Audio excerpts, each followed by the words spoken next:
नमस्कार, news India देख रहे हैं आप और मैं हूं आपके साथ अंशिका पाठक। इस वक्त की सबसे बड़ी खबर, थोड़ी ही देर में बजेगा गुजरात विधानसभा चुनाव का बिगुल। चुनाव आयोग थोड़ी ही देर में प्रेस कॉन्फ्रेंस करेगा। गुजरात विधानसभा चुनाव की तारीखों का ऐलान होगा।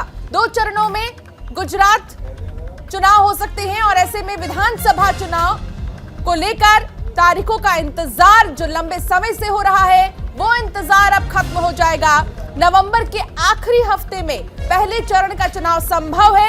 दिसंबर की शुरुआत में दूसरे चरण के चुनाव के आसार नजर आ रहे हैं। तो सबसे बड़ी बात यह कि थोड़ी ही देर में गुजरात चुनाव की तारीखों का ऐलान संभव है। ज्यादा वक्त नहीं बचा है, बस थोड़ी ही देर का वक्त बचा है। 2 चरणों में गुजरात विधानसभा चुनाव हो सकता है और साथ ही आपको यह भी बता दें कि नवंबर के आखिरी हफ्ते और दिसंबर के पहले हफ्ते, इन दोनों को ही देखा जाए अगर, तो बहुत ही ज्यादा संवेदनशील समय, क्योंकि इन 2 चरणों में गुजरात विधानसभा चुनाव संभव है। कुल मिलाकर अगर देखा जाए तो हिमाचल को लेकर तो तारीखों का ऐलान हो गया। हिमाचल में 12 नवंबर। The ECI team is led by Chief Election Commissioner Shri Rajiv Kumar ji and Election Commissioner Shri Anup Chand Pandey ji, and flanked by the senior DECs Shri Dharmin Sharma ji, Shri Nitesh Vyas ji, DECs Mr. Ajay Bhadu, Mr. Rajesh Kumar, and also Mr. R.K. Gupta. I am DG Media Shefali Sharan. Sir, please. Thank you, Shefali ji. My colleague, Honorable Election Commissioner Shri Anup Chand Pandey ji on my left, ECI officials and friends from the media gathered here today and also virtually connected to us. We meet again today for a press conference on that which most of you have been awaiting. इससे पहले कि हम press conference की शुरुआत करें, हम निर्वाचन आयोग की तरफ से मोरबी की दुखद घटना से प्रभावित सभी लोगों एवं उनके शोकाकुल परिजनों के प्रति शोक एवं संवेदना व्यक्त करना चाहते हैं। Our heartfelt condolences to the grieved families and we pray that the departed souls rest in peace. Friends, Gujarat राज्य में विधानसभा का कार्यालय 18 फरवरी 2023 को समाप्त हो रहा है, जिसमें अभी 100 दिन से ऊपर बाकी हैं। राज्य में 182 विधानसभा निर्वाचन क्षेत्र हैं। Of the 182 assembly constituencies, there are 142 general, 17 SC and 23 ST constituencies. Subsequent to the completion of special summary revision exercise, the final electoral roll has been published for the state of Gujarat on 10th October 2022, and copies of the published electoral roll has been given to all the political parties. They were part of the process by which they were finalized at each stage, and final prints, final rolls have been given to them. During the SSR exercise, the Commission has laid special emphasis on registration of new voters, women voters, transgenders, and persons with disabilities. As you see the data on the slide, for the forthcoming legislative assembly elections, our teams would be ready to serve more than 4.9 crore electors, of whom about 27,000 are service electors, 4 lakh persons with disability, more than 9.8 lakh voters above the age of 80 years, and out of which 10,000 voters are centenarians. And there are 4.6 lakh first-time voters between the age group of 18 and 19.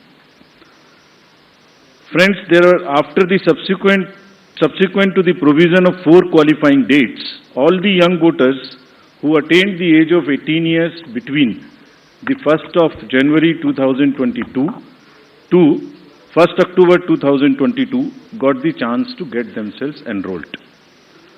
I am very happy to inform that with this amendment, 3,24,422 additional new voters in the state shall be able to cast their vote in the election for the first time. आप अवगत हैं कि निर्वाचन आयोग की पहल पर जो गत वर्ष कानून में बदलाव किया गया था, उसके बाद से 4 क्वालिफाइंग डेट संभव है। तो इमेजिन अगर ये संभव नहीं होता तो जो ये 3,24,000 नए वोटर्स हैं इस बार मतदान नहीं दे पाते और इनको इंतजार करना पड़ता 1 जनवरी 2023 की क्वालिफाइंग डेट्स का। सो अब इनका नामांकन हुआ है तो I am sure they will come and vote also, for which we are taking extra efforts which I will connect to you later. Coming to the polling stations, मतदाताओं के साथ एक्चुअली हमारे एंगेजमेंट के दो सबसे महत्वपूर्ण जगहें हैं। एक जब हम उन्हें वोटर बनाते हैं और एक जब वो वोट डालने के लिए पोलिंग स्टेशंस पर आते हैं। तो how is the ambience in polling station and how much is the ease of voting, that's what is another criteria that we very seriously look eight.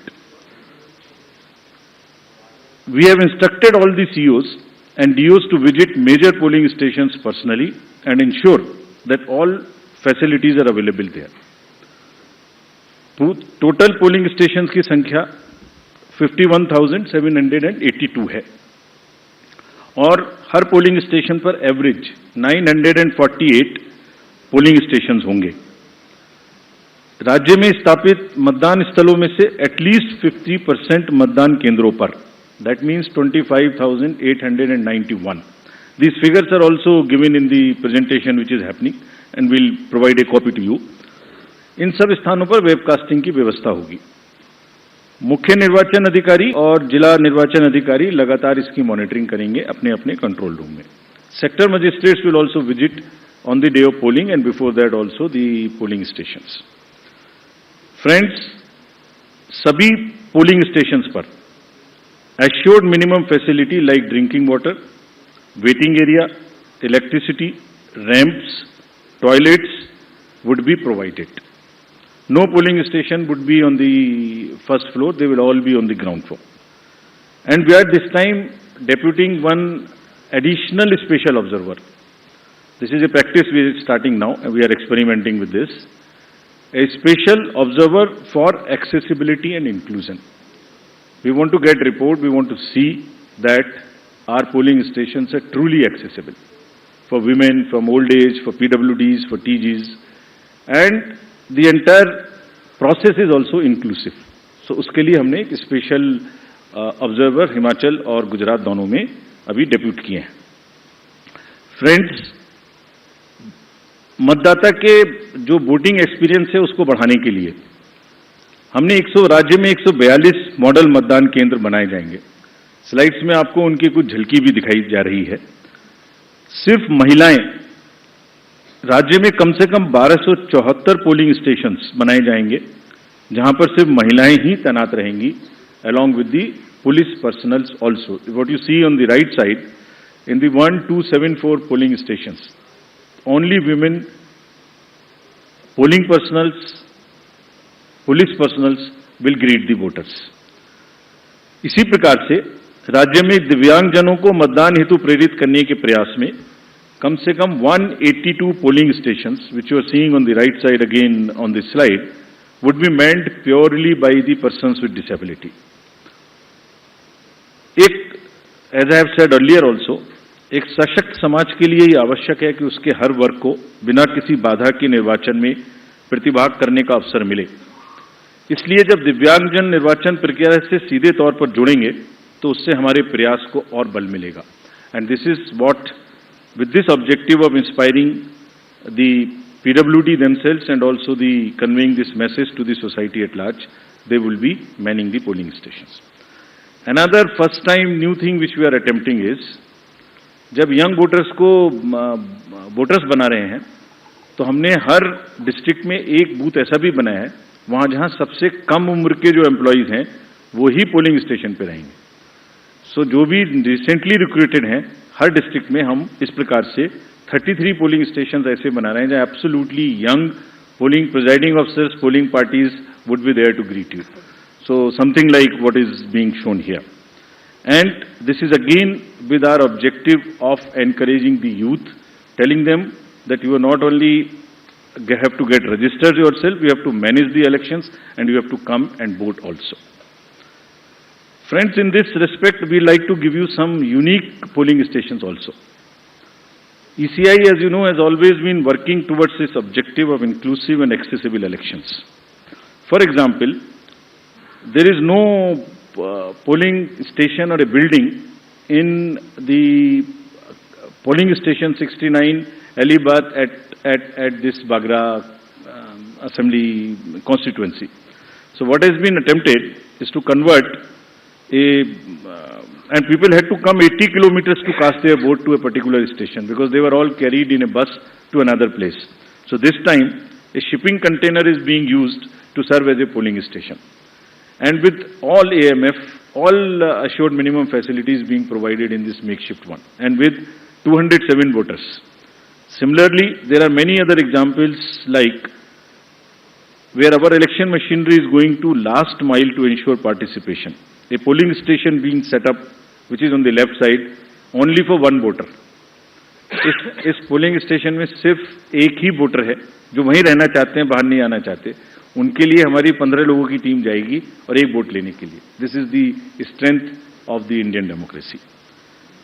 Similarly, for polling parties, team has to travel by boat to reach the polling stations in Siabelet Island in Arabian Sea. At the island has no alternative connectivity.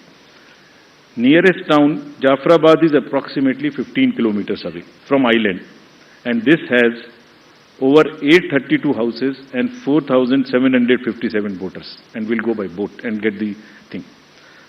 The commission has set up 3 polling stations in Madhopur, Jamalpur in Gir Somnath district for the Siddhis. There are total 3481 voters, of which 90% are from Siddhi community, and they are descendants of East African people who came to India during 14th and 17th century and resides here, and they are our proud voters. And this is again what the inclusivity in the Indian democracy is about. At the cost of repeating, my friends, I would reiterate, if we, the Election Commission team, put in such concerted effort to ensure a polling station with a 2-kilometer reach for voters, replete with all facilities, तो voters का भी ये जिम्मेदारी बनती है कि वो vote देने के लिए अवश्य आएं.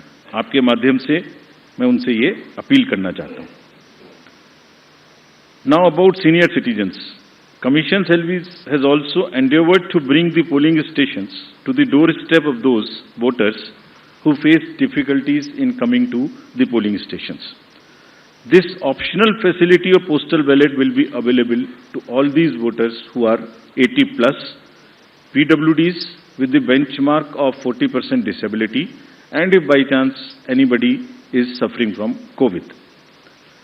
And a polling team comprising of 2 polling officials will go to their houses, which will be videographed, which will be with full security and under full information and knowledge of the political parties and candidates, with an option to accompany them. We will in advance provide a list of such voters who have opted for casting their vote from the comfort of their home, and will also provide them the route chart by which the polling parties will go to get the votes. And they cannot deviate from that route chart, which is displayed in advance. Vote की secrecy को अक्षुण्ण रखते हुए उनके घर से हम vote लेके आएंगे, अगर ऐसा वो अपना ऑप्शन हमें फॉर्म 12D में भरकर देते हैं. And as we always say, whatever we are today, we are because of our senior citizens. And in this phase, in this round, there are 9.89 lakhs senior citizens, senior voters, 80 plus, और लोकतांत्रिक प्रक्रिया में भाग लेकर वो भारतीय लोकतंत्र को सुदृढ़ करने के अपने जोश और समर्पण से देश के युवाओं के सामने एक उदाहरण पेश कर रहे हैं, और इसीलिए वो युवाओं को भी आगे बढ़ चढ़कर मतदान में हिस्सा लेना चाहिए.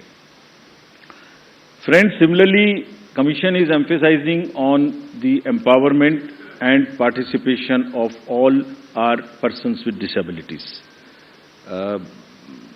There are 4.04 lakh PWD voters who shall be given priority for entering polling stations. Provisions would be made for designated parking spaces, and volunteers shall be available. And all this they can book if they want.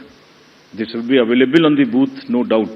But if they want to book it, they can book it on our PWD app. any facility, any facilitation which the PWD voters want or 80+ voters want, they can book it at our app. We are also similarly focusing on inclusion of our TGs, the third gender voters. For variety of reasons, their inclusion, either because of various kind of social factors, has not been complete. We are focusing on it. We want them to make every one of them a voter. We have made some of them as our icons also. So any disadvantaged group in the society should deserve the highest possible recognition and respect from all of us. And Commission is very concerned and committed to provide full facilitation, full participation in an inclusive and accessible manner to all our marginalized deprived sections, which includes the 80+ citizens, 100+ citizens, PWDs, transgenders. We are also planning to have an outreach in certain red light areas so that our teams go and with the fullest possible respect and secrecy and whatever is the social milieu, they get the votes made and they also get the awareness activities for the voting. Friends, 2017 की comparison में there is a 100% increase in the number of transgenders in the state of Gujarat. There are 1417 TGs who are now registered, and it's actually a sight to be seen to believe when they come forward. They came forward when we went to Gujarat last time, and the kind of enthusiasm they had in participating and even becoming our icons to convey to the others that you come and vote for us. So we very happily recognize their commitment, and there are now 1417 voters. Just to inform you, there are now 44,904 registered third gender voters in the entire country, and even counting. In this SSR, we'd again do a great, whole lot of effort to make them our voters. Friends, next is about the participation of the citizens. ये पहले भी हम आपको दिखा चुके हैं कि cVIGIL के माध्यम से अगर नागरिक अपनी कोई भी शिकायत दर्ज करना चाहते हैं तो उनके फ़ोन से ही उनका लैटिट्यूड लॉन्गिट्यूड रजिस्टर्ड हो जाएगा, सारी शिकायत वहीं आ जाएगी। अगर नहीं करना चाहते हैं तो अगर लिख नहीं सकते तो एक कागज़ पर लिख के फ़ोटो खींच के अपलोड कर सकते हैं, और जो भी शिकायत वो करेंगे उसकी 60 मिनट्स में एक टीम कॉन्स्टिट्यूट होके जाएगी और विदिन 100 मिनट्स उनको उसका रेस्पॉन्स मिलेगा कि आपकी शिकायत सही पाई गई, आंशिक रूप से सही पाई गई या नहीं पाई गई, और उस पर ये एक्शन हुआ। तो अगर किसी भी चुनाव की प्रक्रिया के दौरान कोई भी सिटीजन, कोई मनी पावर, कोई मसिल पावर, कोई किसी भी तरीके का दुरुपयोग देखते हैं या किसी पोलिंग पार्टी का दुरुपयोग देखते हैं के द्वारा, तो निश्चित रूप से सी-विजिल का यूज करें और उस पर कमीशन को खबर करें। Similarly, there is a Suvidha portal, there is a PWD app portal. Suvidha portal is for the candidates to get any facility they want to get from the election commission and from the staff. इसमें यह भी सुविधा है कि अगर जैसे उनको उदाहरण स्वरूप ग्राउंड बुक करनी है, तो इसमें सुविधा है कि ऐसा नहीं है कि ये डिस्ट्रिक्ट ऑफिशियल्स की मर्जी पर है, जो पहले अप्लाई करेगा उसको पहले मिलेगी, first in first out. This is what the digital lock in on the Suvidha app provides, and we have given specific instructions to everybody कि सबको लेवल प्लेइंग फील्ड मिलनी चाहिए। जो पहले अप्लाई करे उपलब्धता के आधार पर पहले ग्राउंड, पहले फैसिलिटीज उन्हीं को मिलनी चाहिए without any discrimination between the political parties. Similarly, the next important disclosure is about the KYC app. किसी भी नागरिक को, किसी भी वोटर को अपने कैंडिडेट के बारे में कुछ भी जानना है तो जो एफिडेविट नॉमिनेशन के दिन फाइल करेंगे उसकी पूरी की पूरी कॉपी, जिसमें उनकी क्रिमिनल डिटेल्स अगर कोई हैं तो उनके अकाउंट्स की detail, income, expenditure, assets, everything is available on the website, जिसको हमारी वेबसाइट पर भी है, और वो specifically KYC, know your customer, know your candidate. उस नो योर कैंडिडेट में आप उसकी एजुकेशनल कैंडिडेट की क्वालिफिकेशन क्या है, उनका आर्थिक और क्रिमिनल बैकग्राउंड अगर कोई है तो वो क्या है, सब इस पे उपलब्ध होगा. This is all part of disclosure so that voters can take informed choices. और अगर कोई क्रिमिनल बैकग्राउंड है तो कैंडिडेट्स को उसको मैंडेटरीली पब्लिश करनी पड़ेगी एक राष्ट्रीय और एक क्षेत्रीय अखबार में, और सोशल मीडिया पर उनको 3 बार उसकी डिटेल्स पब्लिश करनी पड़ेंगी. और साथ ही साथ पॉलिटिकल पार्टीज को ये भी बताना होगा और उसको पब्लिश भी करना होगा कि वो उन्हें क्रिमिनल के अतिरिक्त कोई दूसरा कैंडिडेट क्यों नहीं मिला. They should give reasons, make it public so that voters know कि उस क्षेत्र में क्रिमिनल बैकग्राउंड के अलावा कोई भी और कैंडिडेट ढूंढने में पार्टीज को क्यों और किस प्रकार से इतनी कठिनाई हुई, ये जरा एक्सप्लेन करना पड़ेगा उनको रीजन से, सो दैट वोटर्स जाने कम से कम कि सिर्फ क्रिमिनल बैकग्राउंड के लोग ही पार्टी को मिल सके. For great emphasis which we want to give, and just to explain to you on the inducement free voting and expenditure management. There is a zero tolerance which has been conveyed and will be conveyed further, that government machinery has to be absolutely impartial, fair, and provide the level playing field. It's a zero tolerance. This is being conveyed and has been conveyed to all the officials who are involved, be it civil officials, police officers, enforcement agencies.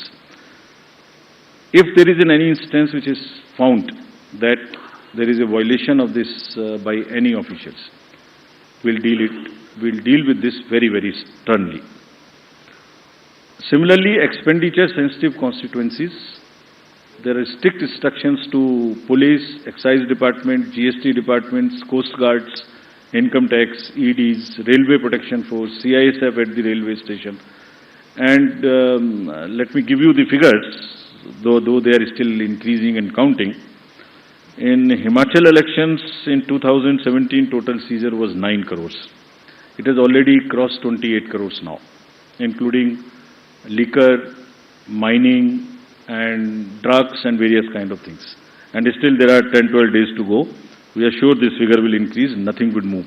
All the borders and everywhere there is a strict vigilance, and Commission is going to meet all the Chief Secretaries and DGs of the neighboring states of Himachal and Gujarat also, so that the borders are absolutely sealed. Nothing moves from the part of those borders in terms of where, if the liquor is cheaper in another place, if there is a provision in one particular place and it comes from the neighboring states, absolutely no leniency on that, and officials have been very, very strictly told about this. Similarly, the narcotics control, and in case of Gujarat, there is a long border of the coast, so coast guards have also been directed and advised that they will keep a very strong vigil on any movement of drugs which is happening, unfortunately, spoiling our youth of the country. It's happening in quite a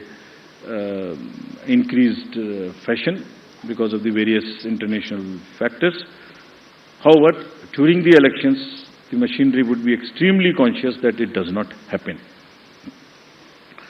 I would briefly cover about the directions given to the district officials and COs about the social media and the fake news. The narratives which get developed, you are all very well aware. At times, उसमें fake news भी हैं, उसमें झूठे एक narratives भी हैं. सो district officials ने सबको सोशल मीडिया टीम अपने यहाँ सेटअप करने के लिए निर्देशित किया गया है. सीओ ऑफिस में भी सोशल मीडिया टीम्स रहेंगी. They would keep watch on the fake news which attempt to disturb the peace or swing the thing in one favor or the another. Therefore, whatever strict action is possible under the various sections of IPC, if required, would also be taken. There is also an appeal through you to all the voters. अगर चुनाव के दौरान किसी तरीके की news का प्रचार जो उनको लगता है फेक है, तो कम से कम उसको आगे न बढ़ाएं, दैट मच डिस्क्रिशन और उतना विवेक अपना जरूर पालन करें schedule. Now friends, coming to the schedule,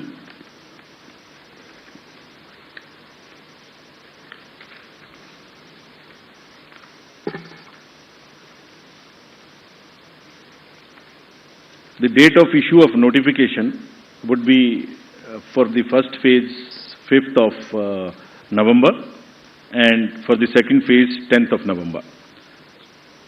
For making nominations, it would be 14th November for phase 1 and 17th November for phase 2. Date of for scrutiny of nominations would be November 15th and 18th respectively. Withdrawal would be November 17th and 21, and date of poll would be 1st and 5th, with the date of counting to coincide with Himachal Pradesh on 8th of December. And the entire process would be completed on 10th of December. So this is what is the schedule. And lastly, as we always say, media is the biggest ally of the Election Commission. तो आपके माध्यम से मैं सभी voters से ये appeal करना चाहता हूं कि वो इस चुनाव में बढ़ चढ़ के हिस्सा लें, निष्पक्ष तरीके से लें। अगर कहीं कोई उनकी समझ से इरेगुलर एक्टिविटी या पार्शियल एक्टिविटी है तो उसको सी विजिल के माध्यम से जरूर हमें खबर करें, and we will ensure that they get the answers in 100 minutes. Thank you very much. एक मिनट, हम क्वेश्चंस लेंगे। आप प्लीज पूछने के पहले अपना नाम और ऑर्गेनाइजेशन का नाम बोलें। मैं फर्स्ट रो से लेती हूँ क्वेश्चंस। पहले आपने प्रदीप।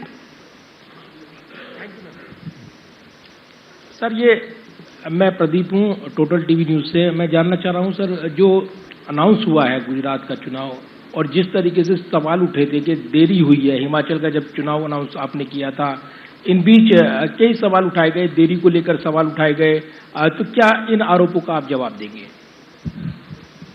One more.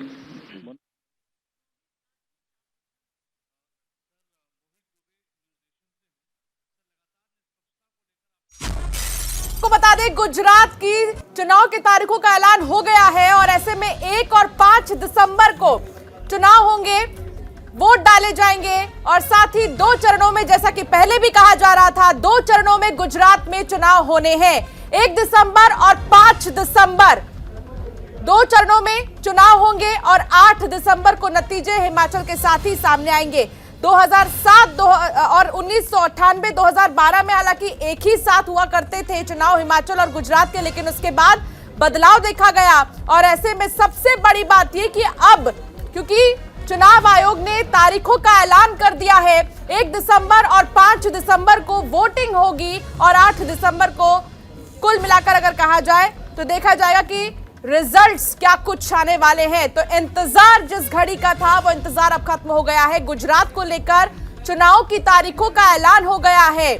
तमाम जो राजनीतिक दल हैं वो भी अब तैयारियां कर ही रहे हैं, मंथन कर रहे हैं लिस्ट को लेकर, क्योंकि बहुत जल्द लिस्ट जारी किया जाएगा। गुजरात में सियासी हलचल तेज है, लेकिन चुनाव आयोग ने तमाम तैयारियों के बारे में जानकारी भी दी। लेकिन सबसे बड़ी बात यह कि 1 और 5 दिसंबर को वोट डाले जाएंगे। 1 और 5 दिसंबर को वोटिंग होगी, 8 दिसंबर को वोटों की गिनती होगी। इसके साथ ही आपको बता दें कि 2 चरणों में वोट डाले जाएंगे।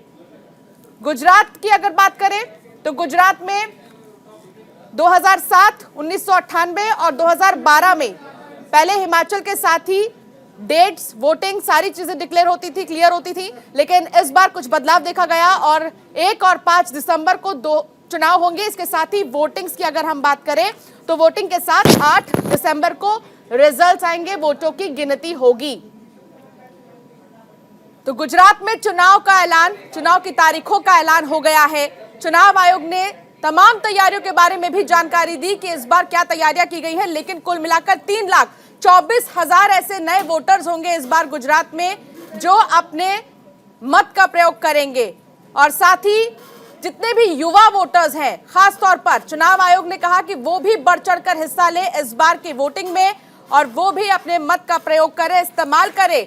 गुजरात के कई मुद्दे होंगे इस बार, बेरोजगारी से लेकर कानून व्यवस्था से लेकर भ्रष्टाचार से लेकर तमाम वो मुद्दे जिस पर जनता फैसला सुनाएगी। हालांकि 24 साल से लगातार बीजेपी का दबदबा, लेकिन क्या इस बार भी वो कायम रहेगा, ये सबसे बड़ा सवाल है।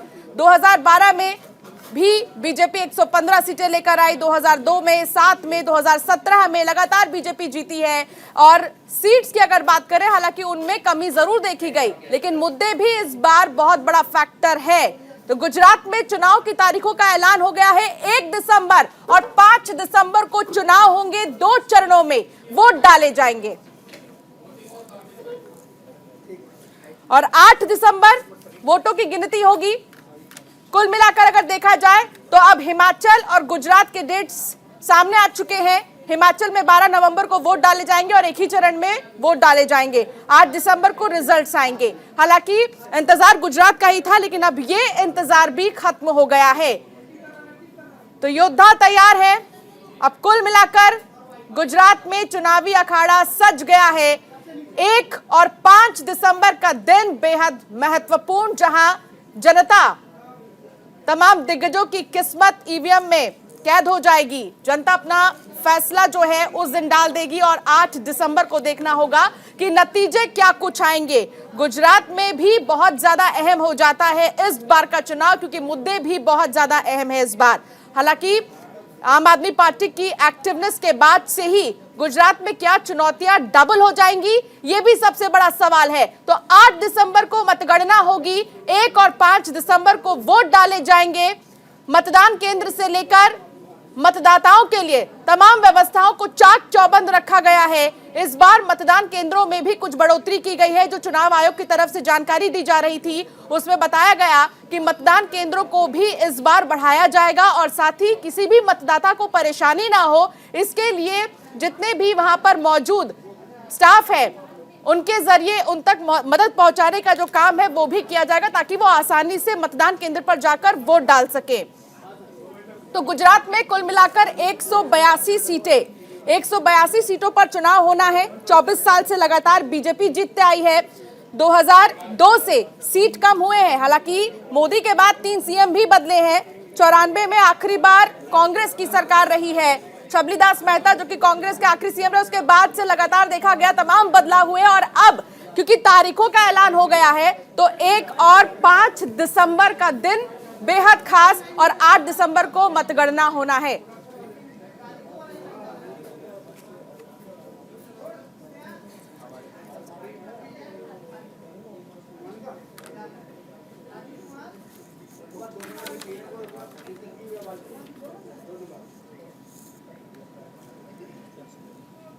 तो तारीखों का ऐलान क्योंकि हो गया है, जिस घड़ी का इंतजार बेसब्री से था। तमाम खास मेहमान मेरे साथ जुड़ गए हैं। संजीव कौशिक राजनीतिक विश्लेषक मेरे साथ जुड़ गए हैं। मोहम्मद आसिफ नेता कांग्रेस के मेरे साथ जुड़ गए हैं। ऋषभ तिवारी नेता बीजेपी के मेरे साथ जुड़ गए हैं और न्यूज एडिटर आसिफ इकबाल भी मेरे साथ जुड़े हुए हैं स्टूडियो में ही। सबसे पहले आसिफ जी, क्योंकि आप बहुत सारे इलेक्शंस कवर कर चुके हैं अभी तक और गुजरात का भी माहौल आप देख ही रहे हैं, सबसे पहले तो आप ही रिएक्शन दीजिए।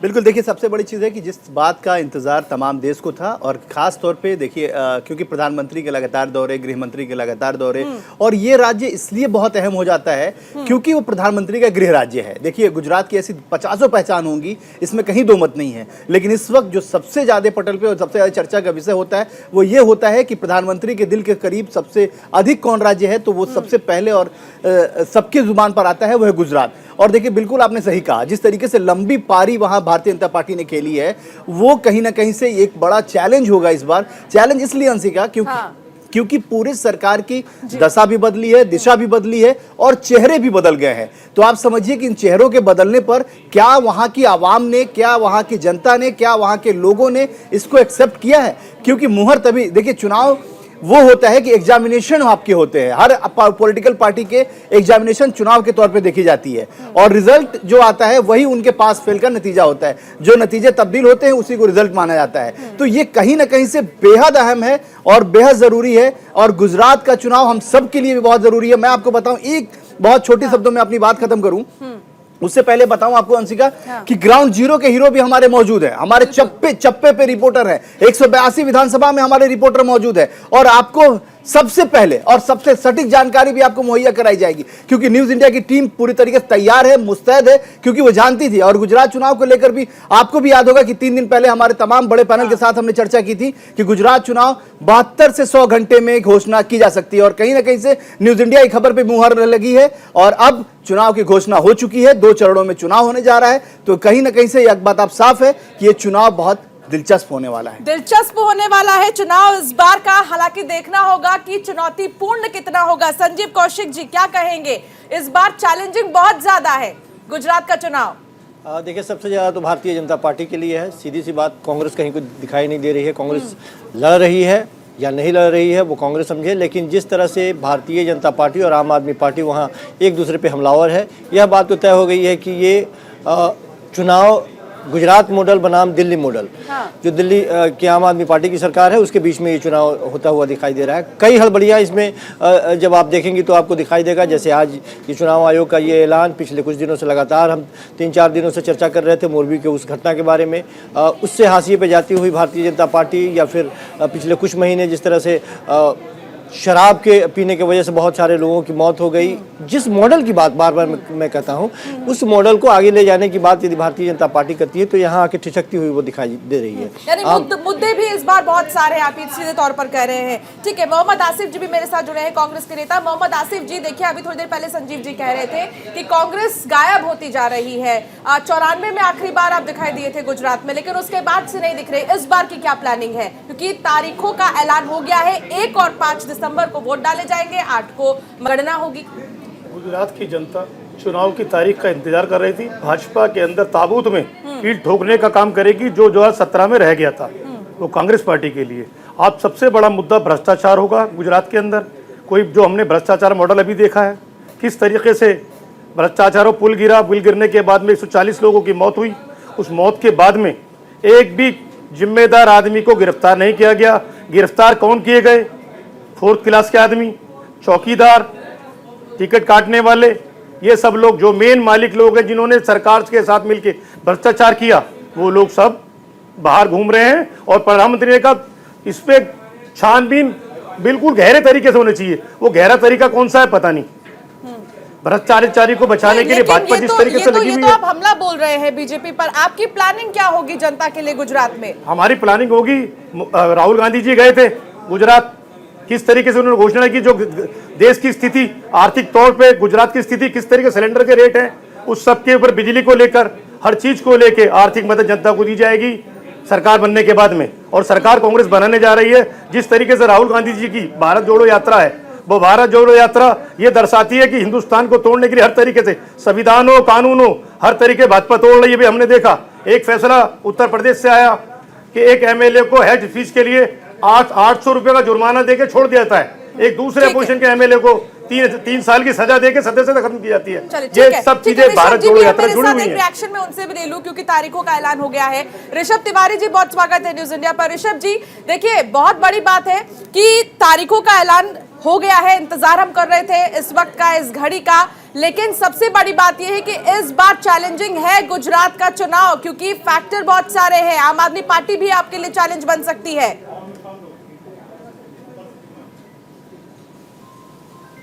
उन्होंने बहुत महत्वपूर्ण विषय पे मुझे चर्चा का आमंत्रित किया है। मेरी आवाज आ रही है? जी जी, आ रही है जी। हमारे लिए हर एक चुनाव महत्वपूर्ण होता है, चाहे वो विधानसभा हो, लोकसभा हो, निकाय का चुनाव हो या पंचायत चुनाव हो। हर चुनाव में हम उतनी सीरियसली कार्य करते हैं और उतने सीरियसली जनता के विश्वास को हासिल करने का काम करते हैं। तो उसी फेज में गुजरात इलेक्शन भी है। डेफिनेटली लंबे समय से हमारी वहाँ सरकार है, जनता ने भरपूर प्यार दिया है और हमें पूरा विश्वास है दोबारा वो हमें अपना प्यार देगी और गुजरात में हम पुनः चुनकर आएंगे। जहां तक अलग अलग मुद्दों की बात है, जनता भी समझती है कि विकास के मुद्दे हो, चाहे आंतरिक सुरक्षा के मुद्दे हो, चाहे देश से जुड़े अनेक ऐसे मुद्दे जो गुजरात से भी कनेक्टिंग है, तो उस पर वो समझती है किस पे मोहर लगानी है और कौन केवल बतौलेबाजी की बात करता है, कौन योजनाओं को इम्प्लीमेंट नहीं कर सकता है, वो जनता समझती है, देखती है। तो मुझे लगता है हमें ठीक है, इंतजार करना आगे चाहिए। ठीक है, आगे मैं मुद्दों के बारे में बात करूंगी क्योंकि मेरे सहयोगी भी मेरे साथ जुड़ गए हैं, नमित भी मेरे साथ जुड़ गए हैं और मेहुल भी मेरे साथ जुड़ गए हैं, रवि सर्राफ भी कांग्रेस दफ्तर से बाहर जुड़ गए हैं। सबसे पहले मेहुल, तारीखों का ऐलान हो गया है। गुजरात में 1 और 5 दिसंबर को वोट डाले जाएंगे, 8 को मतगणना होगी। हलचल कितनी तेज है इस वक्त गुजरात में? बिल्कुल, सभी पार्टियों के पास अब वक्त बहुत कम रह गया है, क्योंकि अभी भारतीय जनता पार्टी और कांग्रेस को अपनी अपनी सूची घोषित करनी है। उसके बाद सही खाका तैयार होगा और चुनाव प्रचार सही तरीके से शुरुआत होगी। मैं आपको बताऊं कि भारतीय जनता पार्टी ने गौरव यात्रा निकाली है। केंद्रीय मंत्री अमित शाह, गृह मंत्री अमित शाह और प्रधानमंत्री नरेंद्र मोदी इस चुनाव का बड़ा चेहरा होंगे। जो विकास का मॉडल है, विकास की बात है, ये सीधे सीधे प्रधानमंत्री मोदी के चेहरे को लेकर पहले यात्रा निकाल दी गई है, क्योंकि टिकट किसको मिलेगा, किसका कटेगा, ये कुछ अभी तक तय नहीं हुआ है। आज से बैठक चल रही है 3 दिन प्रत्याशियों को सिलेक्ट करने के लिए। आज 47 बैठकों पर मंथन चल रहा है गांधीनगर के कमलम में। 3 दिन में ये पूरी प्रक्रिया खत्म हो जाएगी। चेहरे जब सामने आएंगे भारतीय। मेहुल, ठीक है। रवि, आपको मेरी आवाज आ रही है?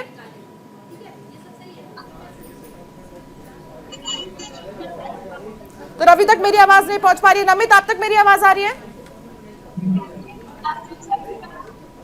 इस वक्त नमित, दिल्ली में कैसी हलचल है? क्योंकि आम आदमी पार्टी काफी एक्टिव है गुजरात में, तो प्लानिंग प्लॉटिंग तो जोरों पर हो गई होगी अब। देखिए, बिल्कुल प्लानिंग का अंदाजा आप इसी बात से लगाइए अंशिका कि आम आदमी पार्टी जितने भी राज्यों के अंदर चुनावी मैदान में उतरती है, अलग स्ट्रेटेजी के साथ उतरती है। आज चुनावों को तारीखों का ऐलान हुआ है और कल गुजरात के अंदर आम आदमी पार्टी के जो राष्ट्रीय संयोजक है अरविंद केजरीवाल, वो गुजरात के सीएम फेस का ऐलान करेंगे। और ये पहली बार नहीं हुआ, इससे पहले भी हमने पंजाब के अंदर देखा था, तो अब उन्होंने लोगों से राय ली थी, भगवंत मान का नाम सबसे आगे रखा था। और पिछले 1 सप्ताह पहले भी उन्होंने एक बड़ा ऐलान किया था कि गुजरात के अंदर गुजरात की जनता से राय ली है कि आप किसको सीएम फेस रखना चाहते हैं। और उसके बाद अब कल इस नाम का ऐलान किया जाएगा। दूसरी सबसे महत्वपूर्ण बात यह है कि आम आदमी पार्टी इस चुनाव के अंदर कितनी एक्टिव और कितनी उत्साहित नजर आ रही है, उस बात का अंदाजा लगाइए कि अभी तक किसी भी राजनीतिक पार्टी ने 100 से ज्यादा उम्मीदवारों के नाम का ऐलान गुजरात के अंदर नहीं किया। इकलौती आम आदमी पार्टी है जिन्होंने 108 उम्मीदवारों के नाम का ऐलान गुजरात चुनाव की तारीखों से पहले ही कर दिया था। तो जाहिर तौर पर आम आदमी पार्टी का अलग प्लान है। और जाहिर तौर अगले 1 महीने की बात करें तो खुद मुख्यमंत्री के जो वहां पर कई दौरे रहने वाले हैं, लेकिन यहां पर जो चुनाव आयोग ने डाटा रखा था उसमें 4.6 लाख ऐसे वोटर हैं जो इस बार पहली बार वोट करेंगे। उनका रुझान आखिर किस तरफ है? हमारे साथ हम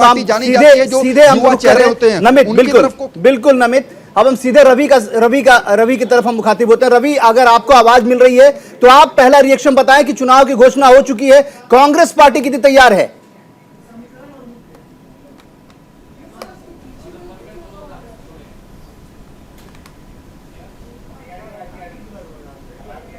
रवि,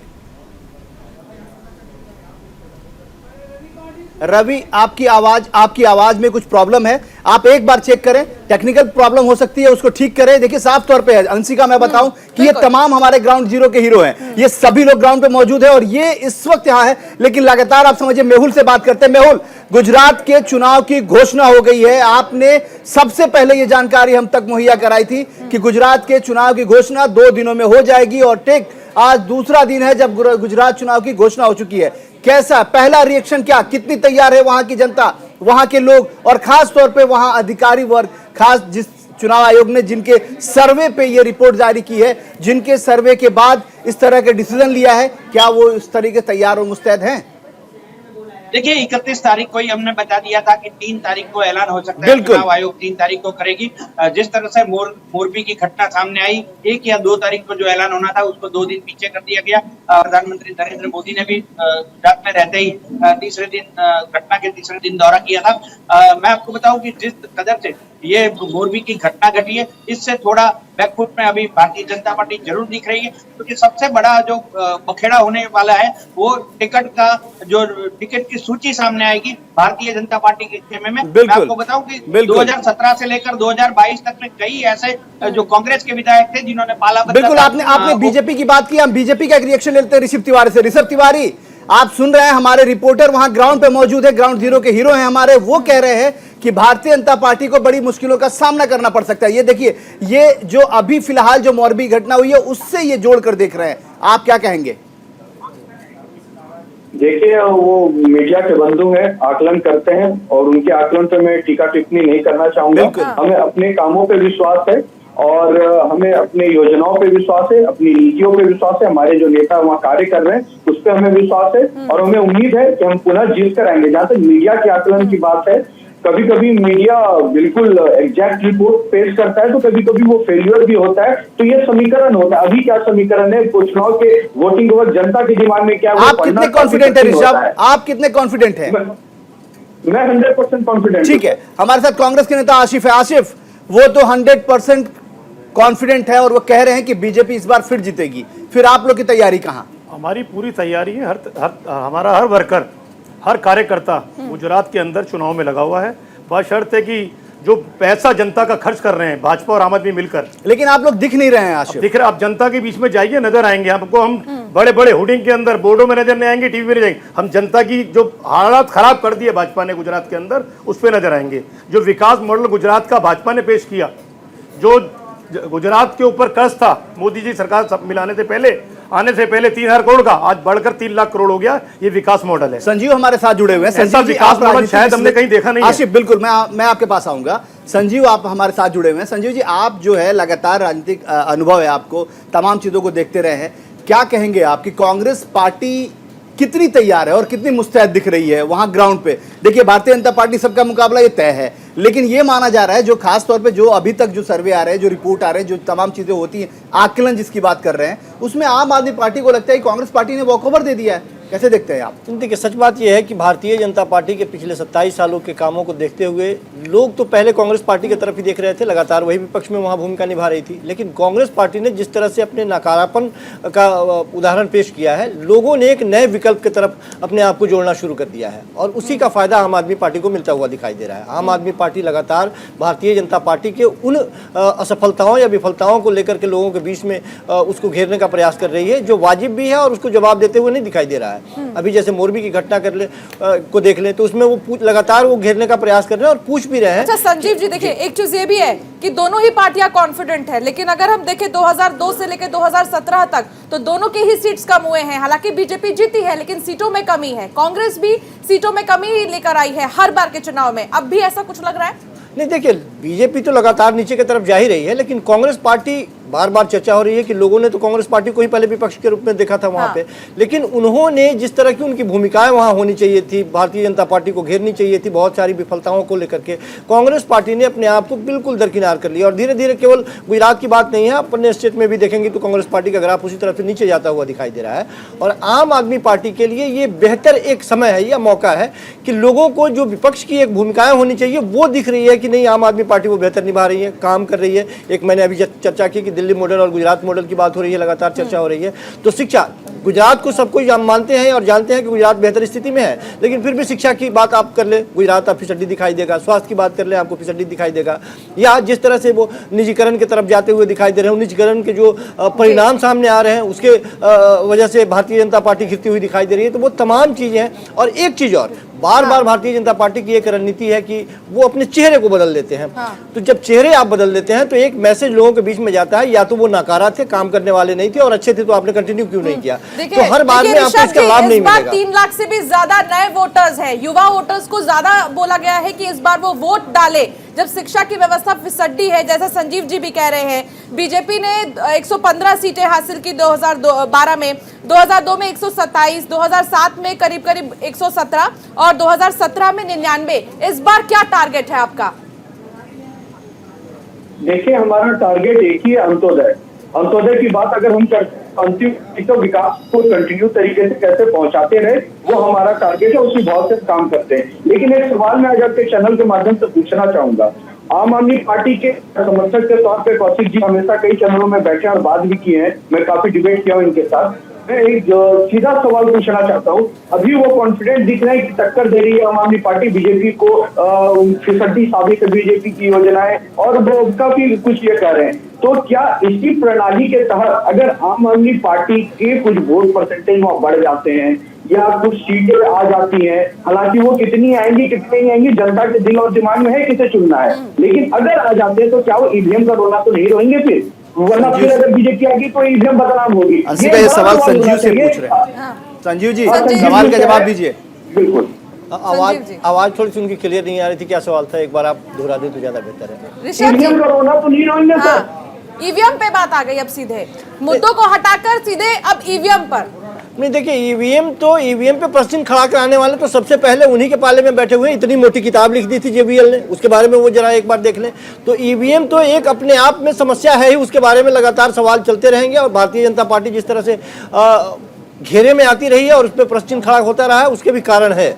क्योंकि कई बार ऐसा देखा गया है कि एक ही परिवार में यदि 5 लोग हैं तो 5 लोगों की स्थिति हमने उत्तर प्रदेश में उदाहरण के तौर पे देखा है। एक ऐसे उत्तर प्रदेश में कांग्रेस पार्टी के नेता के साथ में हमने देखा है कि उनके परिवार के ही वोट जितने थे वो उतने वोट भी नहीं आए। तो वो संदेह के घेरे में है और रहेगा हमेशा। ऋषभ जी कुछ कहना चाह रहे हैं? ऋषभ जी जी देखिए, मैं जो कह रहा था ये शुरू कर दिए और देश की जनता जो आपको देख रही होगी वो समझ रही होगी। अगर ईवीएम दोषी रहता है तो केजरीवाल जी दिल्ली के मुख्यमंत्री के पद से कब इस्तीफा दे देंगे, ये जवाब दीजिए। आप लोग के जीतने के बाद ईवीएम सही रहता है, हारने पे संदेह कर रहा था, ये नहीं चलेगा। मैं मॉडल पे आता हूँ। जिस नीति की ये बात कर रहे हैं, मैं अंशिका जी आपके आज से 1.5-2 साल पहले किसी अन्य चैनल पे डिबेट किया हो, शाम 5 बजे का शो आता था। तो उस समय भी मैंने एक बाकायदा प्रूफ के साथ एक स्टेटमेंट दिखाया था कि दिल्ली के अंदर बहुत सारे ऐसे स्कूल हैं जो नारायणा के साइड के हैं, बुरारी के साइड के हैं, वहां पे केवल और केवल शिलान्यास होकर एक ऋषभ जी मैं आपको रोक रहा हूं। देखिए, हम चुनाव की चर्चा गुजरात की कर रहे हैं, फिर हम दिल्ली आ गए, फिर दिल्ली के तमाम कूड़ों की चर्चा करने लगेंगे, फिर ये चुनाव एमसीडी की तरफ मुड़ जाएगा। हम पहले मेहुल के पास चलते हैं। मेहुल, आप वहां पे ग्राउंड पे मौजूद हैं, गुजरात चुनाव के हाल आप देख रहे हैं। गुजरात चुनाव की घोषणा हो गई है, तैयारी किस तरीके से है और किन किन पार्टियों के अभी जो खास तौर पे जो टिकटों के अब अनाउंसमेंट जो होगा वो घोषणा होगी उम्मीदवारों की, किन किन के उम्मीदवारों की घोषणा बाकी है और किन की हो चुकी है, अगर हम उम्मीदवारों की बात करें तो?